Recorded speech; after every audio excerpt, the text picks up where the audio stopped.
Aujourd'hui, j'aimerais te partager 7 clés pour vaincre le découragement.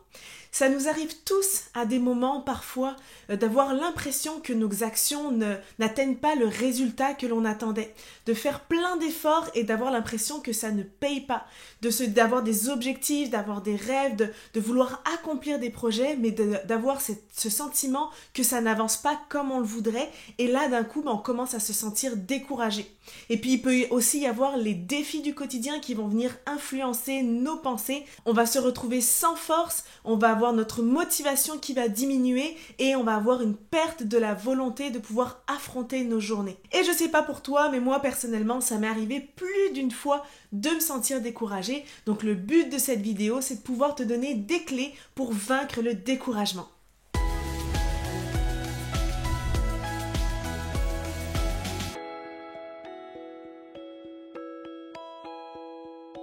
Salut tout le monde et bienvenue sur ma chaîne YouTube pour un mode de vie d'adoration. C'est une joie pour moi de vous retrouver pour cette nouvelle vidéo. Et donc comme je le disais, aujourd'hui on va parler de découragement. Et donc si on regarde qu'est-ce que c'est qu'une définition du découragement, je suis sûre que tout le monde sait ce que c'est parce que malheureusement on le vit tous au moins une fois. Mais comme vous savez, j'aime toujours aller regarder la définition des mots. Et donc si je fais une paraphrase de tout ce que j'ai pu retrouver dans les différents dictionnaires, le découragement c'est perdre son courage, perdre son énergie, se démoraliser et parfois même c'est se détourner de ses projets. Et si je parle de ce sujet, c'est parce qu'en fait c'est une situation que j'ai vécue il y a encore pas si longtemps.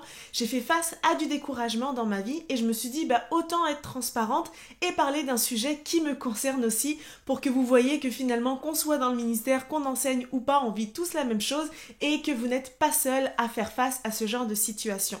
Donc si je vous raconte un petit peu ce qui s'est passé, c'est qu'en fait j'avais une situation qui me sortait de ma zone de confort et qui engendrait une perte de contrôle. Et donc suite à ça, j'ai commencé à douter de moi, j'ai commencé à perdre confiance, j'ai même commencé à me dire que Dieu s'était probablement trompé en me donnant cette mission-là parce que non seulement j'étais pas la bonne personne, mais que de toute manière je serais jamais capable d'accomplir ce qu'il me demandait de faire. Et j'en suis même venue à remettre mon ministère et ma place dans le ministère en question en me disant que c'était trop difficile, que j'y arriverais jamais et que c'était peut-être plus simple que je retrouve un travail et que je reprenne un rythme de travail métro boulot dodo. Mais bien sûr, c'était pas des pensées qui venaient de moi. J'ai très vite pris conscience que c'était des pensées que l'ennemi utilisait contre moi et qu'elles prenaient malheureusement de plus en plus de place dans ma tête et que ça engendrait justement du découragement, que ça engendrait de la perte de confiance en ce que Dieu avait déposé sur ma vie. Et là, je me suis dit, non, c'est pas vrai que ces pensées-là vont prendre le dessus, c'est pas vrai que je vais tout laisser tomber, c'est pas vrai que je ne suis pas capable et j'ai commencé à m'approprier les promesses que Dieu avait mises sur ma vie. Donc il a fallu que je refuse ces pensées de découragement et je suis allée m'équiper non seulement pour faire face à ces pensées, mais aussi pour pouvoir avoir les moyens de les repousser si elles devaient refaire surface. Et c'est donc ce que je vais vous partager aujourd'hui, 7 clés pour vaincre le découragement. Alors on y va avec la clé numéro 1. Et donc comme je viens de vous le partager, ça va être de remplacer les pensées négatives par des vérités bibliques. Savais-tu que le conseil le plus répété dans la Bible, c'est « ne crains pas ». On peut le retrouver cité 365 fois sous différentes formes comme « ne crains pas »,« n'aie pas peur »,« ne sois point effrayé »,« prends courage ». Donc autant vous dire que la Bible contient tout ce dont on a besoin chaque jour pour ne pas se laisser décourager. Et si je vous lis quelques versets, on y va avec Deutéronome 31 verset 6 qui dit « Soyez forts et courageux, ne craignez pas, n'ayez pas peur devant eux, le Seigneur votre Dieu marche lui-même avec vous, il ne vous lâchera pas, il ne vous abandonnera pas. Le Seigneur est ma lumière et mon salut, de qui aurais-je crainte? Le Seigneur est le rempart de ma vie, devant qui tremblerai-je? Fortifiez-vous et ayez courage. Ne craignez point et ne soyez point effrayés devant le roi d'Assyrie et devant toute la multitude qui est avec lui, car avec nous il y a plus qu'avec lui. Que votre cœur ne se trouble point. Croyez en Dieu et croyez en moi. Ne t'ai-je pas ordonné? Fortifie-toi et prends courage, ne sois pas effrayé ni éprouvanté, car l'Éternel ton Dieu est avec toi où que tu ailles. Donc la clé numéro 1 pour surmonter le découragement est de se souvenir et de s'approprier des promesses de Dieu dans sa parole.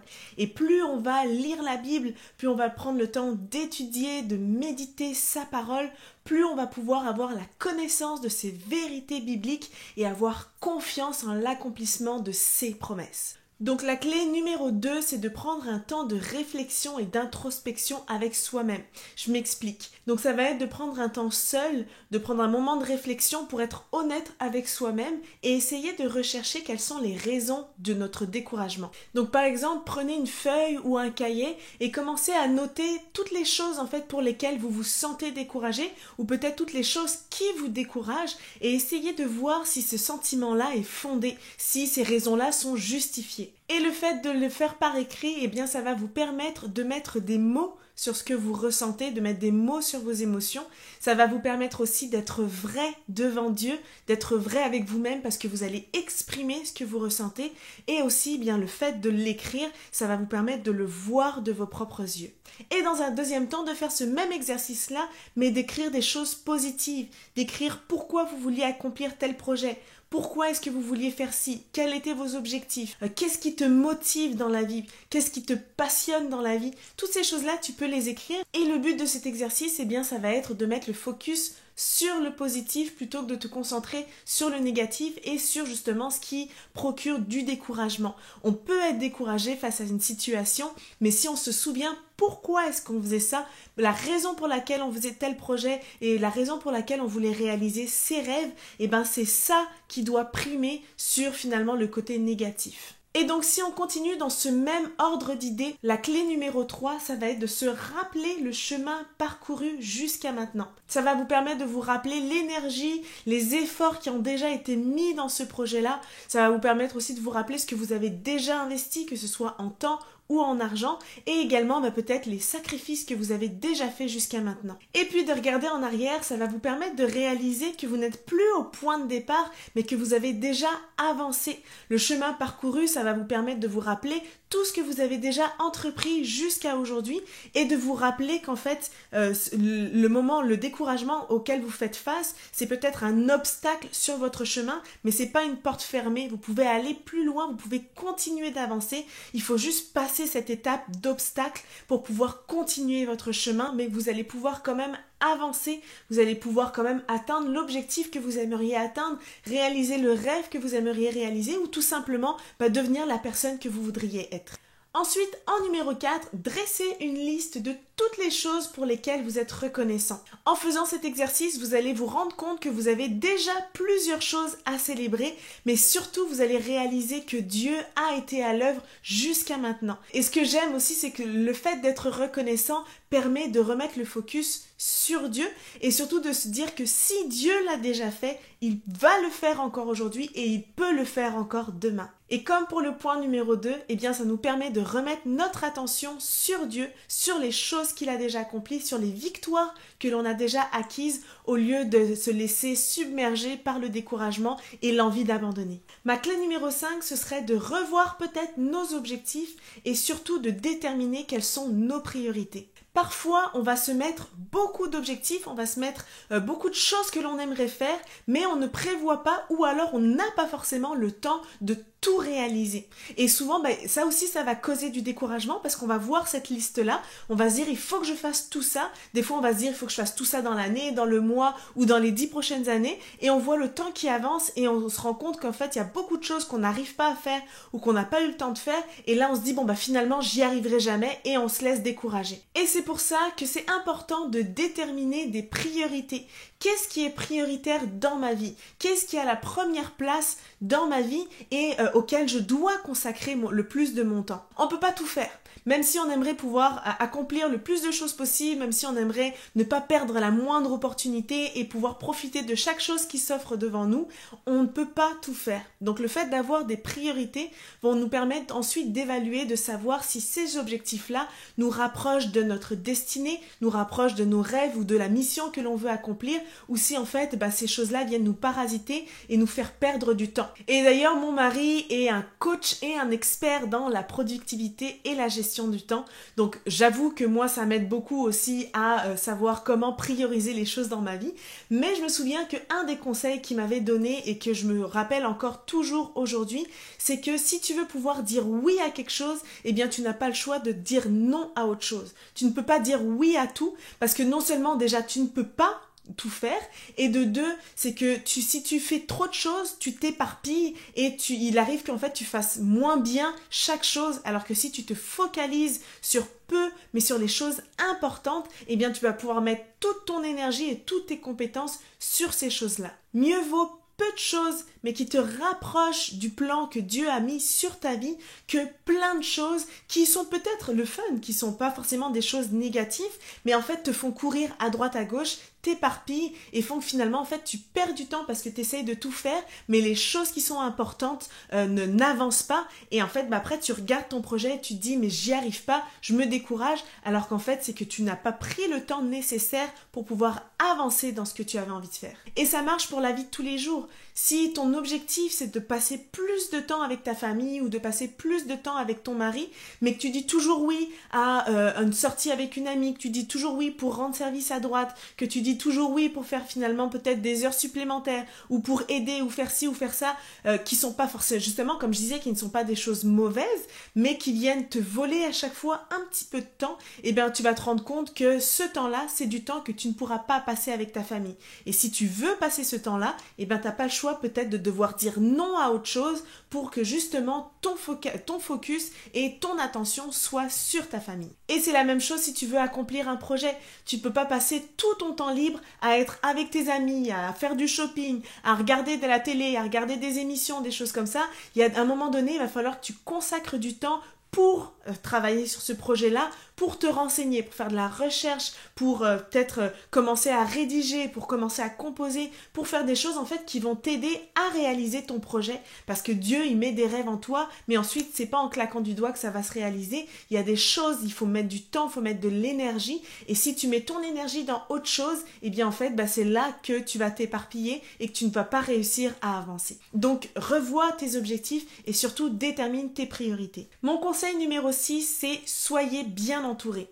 Ayez dans votre entourage peut-être un petit cercle de personnes qui vont être là pour vous, qui vont vous encourager, qui vont semer en vous des paroles de vie, qui vont prier pour vous, qui vont prier avec vous et qui vont surtout avoir un avis objectif sur ce que vous êtes, sur vos compétences et sur les choses que vous voulez réaliser, qui vont pouvoir avoir un regard qui vient de Dieu sur vous et vous pousser, vous motiver, vous booster pour vous aider à sortir de cette phase de découragement, mais aussi, même quand vous n'êtes pas découragé, pour avoir des gens qui vous entourent et vous aident dans l'accomplissement de vos projets. Si je prends par exemple ma situation, au moment où j'étais découragée, j'ai vite écrit à mes amis en leur disant en ce moment je vis telle et telle situation, en ce moment voici les pensées qui passent qui passent dans ma tête, est-ce que vous pouvez prier pour moi, est-ce que vous pouvez m'aider juste à sortir de ça? Et rapidement mes amis, non seulement elles ont prié avec moi, mais aussi elles m'ont envoyé plein de phrases, plein d'encouragements, des versets bibliques, des rappels de ce que Dieu avait déjà semé sur ma vie, des rappels de mon identité en Christ. Et quand toi tu as la tête qui est remplie de pensées négatives ou qui n'arrive pas justement, qui est perdu au milieu de tout ce champ de bataille des pensées, et bien justement ces amis sont là pour ça, pour remettre de la lumière au milieu de tout ce qui est négatif, pour vous faire sortir la tête de l'eau et vous redonner la motivation pour continuer d'avancer. Et mon dernier conseil, c'est le plus important de tous, je le mets en dernier, mais en fait c'est ce qui doit être fait en premier, c'est de prendre du temps avec Dieu et de le louer malgré tout. Souvent, on va se décourager parce qu'on essaye de faire les choses par nos propres forces, on veut y arriver par nous-mêmes, on essaye avec nos capacités et on oublie de mettre Dieu dans la boucle. Alors qu'en fait, c'est totalement l'inverse. Le premier réflexe, ça devrait être d'abord de confier notre vie, notre quotidien, nos projets, nos rêves à Dieu, de venir chercher quelle est sa volonté, quelle est sa direction et lui demander de répandre son esprit sur ces choses-là afin en fait de pouvoir réussir à accomplir des choses qui nous dépassent et qui vont bien plus loin de ce qu'on aurait été capable de faire par nous-mêmes, mais aussi qui dépassent ce qu'on serait capable de faire, de penser, ni même imaginer. Et si je termine avec 2 versets, le premier c'est dans les psaumes qui dit « Pourquoi être abattu mon âme et gémir en moi ? Espère en Dieu car je le louerai encore. Il est mon salut et mon Dieu. Mon âme est abattue en moi. Aussi, c'est à toi que je pense. » C'est d'avoir ce réflexe de mettre Dieu au milieu de nos situations, qu'elles soient, que tout aille bien ou que justement ce soit un combat en ce moment. C'est Dieu que l'on doit aller chercher, c'est Dieu que l'on doit mettre au centre de tout, c'est Dieu qui doit avoir la première place. Et comme le dit le verset dans Philippiens également, chapitre 4, versets 6 et 7, et qui dit « Ne vous inquiétez de rien, mais en toute chose, faites connaître vos besoins à Dieu par des prières, des supplications et des actions de grâce, et le Dieu qui surpasse toute intelligence gardera vos cœurs et vos pensées en Jésus-Christ. » Alors si tu as besoin de paix, si tu as besoin d'encouragement, si tu as besoin de retrouver justement cette force, eh bien le premier réflexe qu'il faut que tu aies, c'est d'arrêter de t'inquiéter déjà premièrement. Mais pour arrêter de t'inquiéter, ça va être de prendre du temps dans la présence de Dieu et de lui faire connaître tes besoins, de lui faire connaître tes combats, de lui faire connaître tes pensées, de lui faire connaître ce qu'il y a à l'intérieur de toi, de les remonter, de les faire remonter à ton Dieu. Et lui, en échange, il va venir poser sa main sur ta vie, il va venir te redonner les forces nécessaires, il va venir renouveler ton intelligence, renouveler tes capacités et te donner une paix qui surpasse toute intelligence afin de pouvoir accomplir tout ce que lui a préparé d'avance pour ta vie. Alors Seigneur, je veux te prier pour chaque personne qui est derrière son écran en ce moment, chaque personne qui écoute cette vidéo, et je prie qu'alors que tu mets les mots dans ma bouche, eh bien, ils puissent sentir ta paix les envahir, ils puissent sentir ta force, Seigneur, les envahir. Tu dis dans ta parole que tu as des plans de bonheur et non de malheur, que tu as un avenir d'espérance, et Seigneur, c'est de ces promesses-là que l'on veut se saisir maintenant. Seigneur, je prie que s'il y a des tentatives de l'ennemi qui essaye de nous distraire dans nos pensées, qui sème le découragement, la dépression, la démotivation, Seigneur Jésus, qu'elle soit chassée maintenant par la puissance de ton nom. Seigneur, viens nous remplir de ton esprit de vérité, viens nous remplir de tes forces surnaturelles, Seigneur Jésus.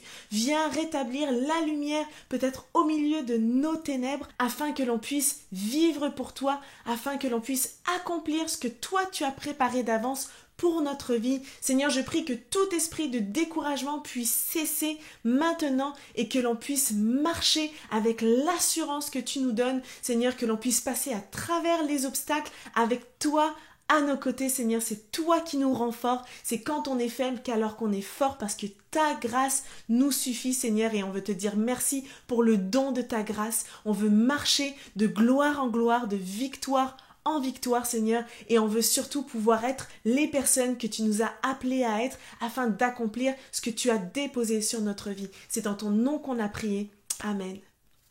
Alors merci à chacun d'avoir regardé cette vidéo. J'espère vraiment que ça vous a encouragé et que ça vous a surtout donné des outils nécessaires pour pouvoir vaincre le découragement, et que Dieu puisse en ce moment parler à votre cœur et vous aider à reprendre courage. Si ce n'est pas déjà fait, je t'invite à t'abonner à ma chaîne YouTube, à liker cette vidéo, à partager, à mettre un commentaire. Et moi je vous dis merci et on se retrouve prochainement pour une nouvelle vidéo.